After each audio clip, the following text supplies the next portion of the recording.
Hey everyone, Saul from Three Kingdoms Games here. Coming to you today with Commander 2019 news. Now, it's just around the corner. It's going to be coming out on August the 23rd. This year, Wizards decided to do for the 4 decks, they're basing them on mechanics. This is the first time they have done this, to my knowledge, in the sets. Usually their gimmicks are stuff like Planeswalkers or Tribal, things like that. This time around, they're basing it around different mechanics. Now, the 4 mechanics they are using for Commander 2019 are Madness, Flashback, Populate, and Morph. Now, I find it interesting that they picked these ones, because in some cases they're saying, it's been so long since we've seen these mechanics. Pretty sure Flashback just showed up in Modern Horizons, but, we'll give Wizards, they probably started this well before, what they were planning to release, because they plan these sets very far in advance. Now, this time around, they did something interesting.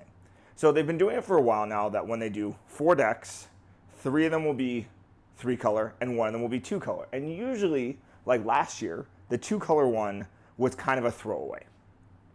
Unfortunately, it was the Saheeli Artifacts one, and it was kind of the weakest of the decks. Now, a lot of the community did give Wizards flack over the quality of the decks that they did last year. This year, they definitely did step it up.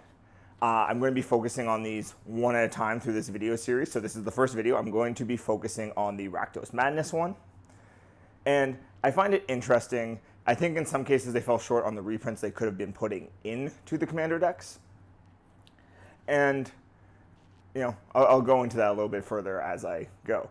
But for those of you who don't know the exact decks that you're going to be looking at, you have a Sultai Morph deck, a Populate that's Naya,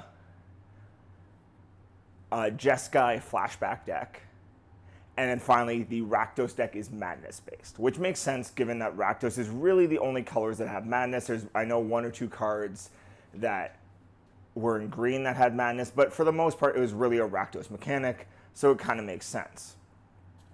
Now, where I think they fell short on the Rakdos deck is they didn't give you really a draw engine, and you need it, otherwise you're going to run out of your hand really, really quickly. Now, there's ways that you can kind of amend this and have that work to your advantage, and I'll get to that in a second. But overall, the mechanics they chose I found interesting because you had Madness, which was very much a Rakdos combination.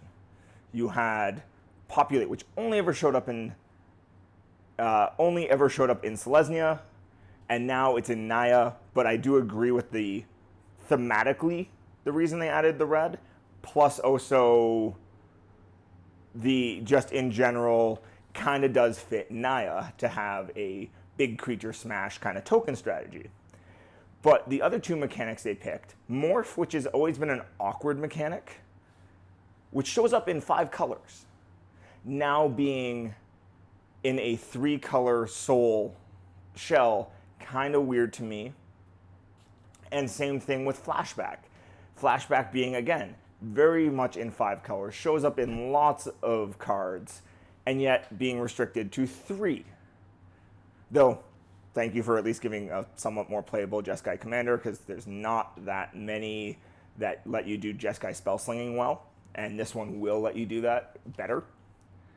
But onto my analysis of the Rakdos Commander deck. Now, I'm going to be focusing mostly on just the commanders for the in-depth look, but I will say overall as a whole, this deck is really strong, and I think this is going to be the deck that's going to be the hardest to track down. This is the one everyone's going to be going for, because one of the legendaries I'm going to go over, plus in general just the cards in the deck, are really, really solid cards. So, first up you have the creature that this deck is based around, which is Ange Falconwraith. Falconwraiths are back. Makes sense. So, Innistrad, we're getting to again. For 3 CMC, you get a 1/3 vampire with haste.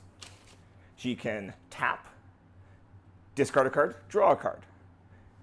So this enables your Madness effects, because Madness, for those of you who don't know, is whenever you discard a card with Madness, you have an alternate casting cost you can now cast using. So this is huge right there. Whenever you discard a Madness card, she untaps. So you can do some pretty funky stuff with her right there, just in the perpetual, if you have the mana, which, because you have access to black, you could do like big black mana, put any kind of filter effect so you can spend mana however you want or whatever way you'd like. And that right there will step up this deck. And you can, in theory, just burn through your deck, tap her, throw something, cast it using Madness, untap her, and just go back and forth, assuming you have enough Madness cards in your deck. Also, there's some other things you can try to do with her, which would be, put some kind of damage effect on her, like tap to deal damage effect, if you had another discard outlet to untap her. Also, in theory, if you're doing this with Red Madness, you can use like Thermomancer, and again, things like that. It'd be a little clunky, but I think it'd be fun. The next one, this was the commander I was psyched for because we haven't had a new one in a while, and that's Chainer, the Nightmare. The Nightmare Adept. Chainer, I haven't seen since Torment. So that's a very long time. We're talking over almost 20 years since we have seen Chainer as a card. So what they gave us was Chainer, a 4 CMC legendary creature. Stats are kind of irrelevant for what you're doing with him. You can discard a card to cast a creature from your graveyard. You can do this once per turn. And then whenever a non-token creature enters the battlefield, but it wasn't cast from your hand, it gains haste till end of turn. So it lets you do some weird graveyard recursion shenanigans. Again, because you're in black, you can do big mana. So if you want to do discard Eldrazi Reanimator kind of tactics, things like that, could be a really fun commander to build around. And in general, I think seeing characters that were huge in the stories years ago getting facelifts, getting new versions, is something they've needed to do for a while. So thank you, Wizards, for doing this. But anyways, we'll go on. So this was another one, the next legendary I'm going to talk about, that really got people excited. And that's Graven, Predator Captain. So Graven was big during the Weatherlight series. He was the counterpart to Gerard.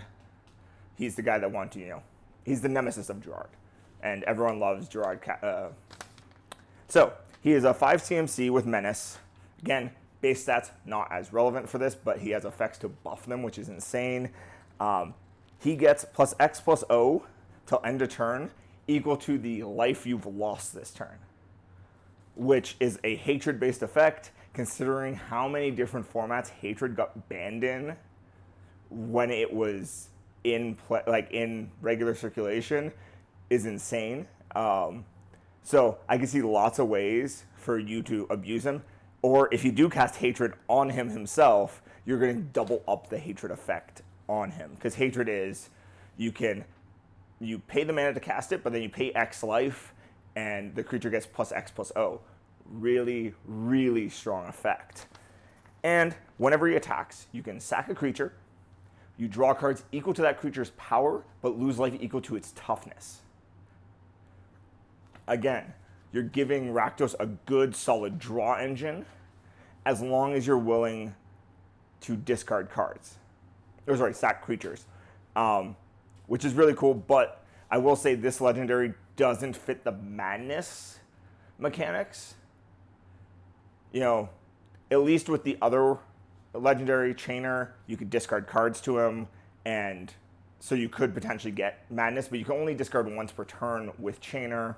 So, again, this is a common issue with commander decks, where usually the alternative commanders in the decks don't work together in the same way. Like, it's almost like Wizards picks 3 strategies in those colors and shoves them in one deck.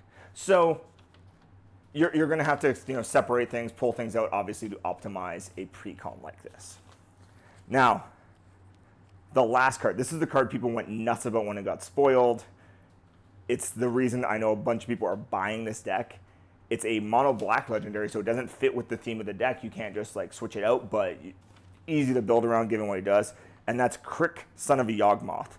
So right there, Crick, Son of Yawgmoth, cool character, just because we're getting to tie back into Yawgmoth, and it involves Phyrexian mana again, which as a mechanic, a lot of people consider broken, especially in commander where you have 40 life, for those of you who don't know, Phyrexian mana is mana that will have a color, but you can opt to pay 2 life instead of tapping for that color per Phyrexian mana. So his cost is 4 colorless and 3 Phyrexian mana. He's a 2/2 with lifelink. Whenever you cast a black spell, he gets a +1/+1 counter. So already right there, if you can pull off a spell slinger or some kind of effect, he does gain in size and will gain you more life because of his lifelink. And whenever you would spend black mana, this is the insane part. Whenever you would spend black mana, you can opt to pay 2 life instead.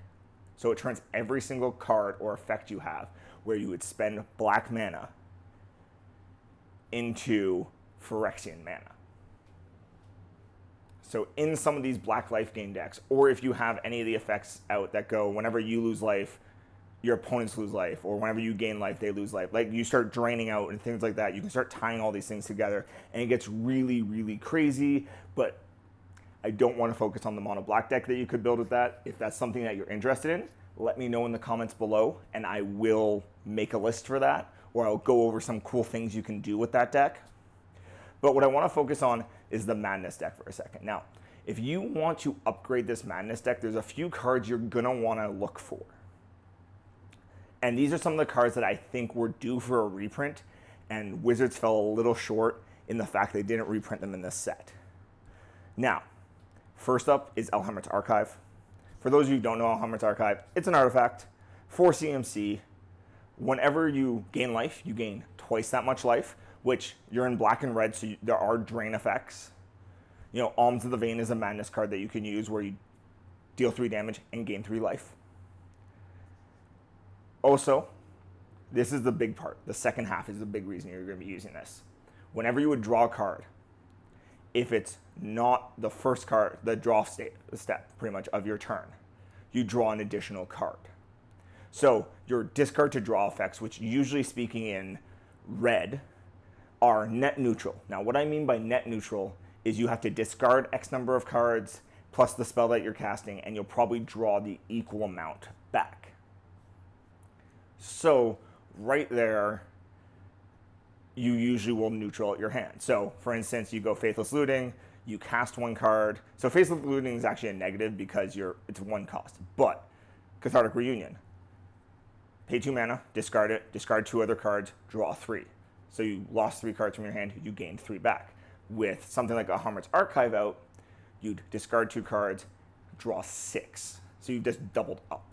So huge right there because you need card engines like this. Now, the other way you can go if you don't want to have a card engine like this, where you're going to be gaining hand size, is put in some kind of light artifact package, which again, you're in red, so you can do artifact search, things like that really easily.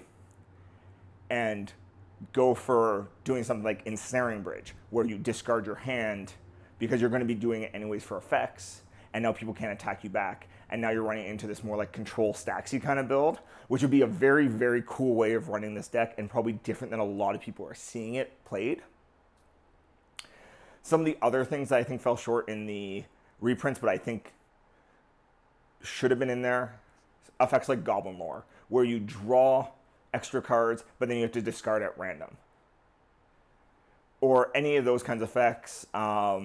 Burning Inquiry could have been in there, because just anything to let you mass discard would have been huge. Duretti, the mono red planeswalker, fits fantastically into this deck because of his ability to, you discard however many cards you want, or well, up to 2 cards. I shouldn't say however many you want, but then you get to draw that many cards.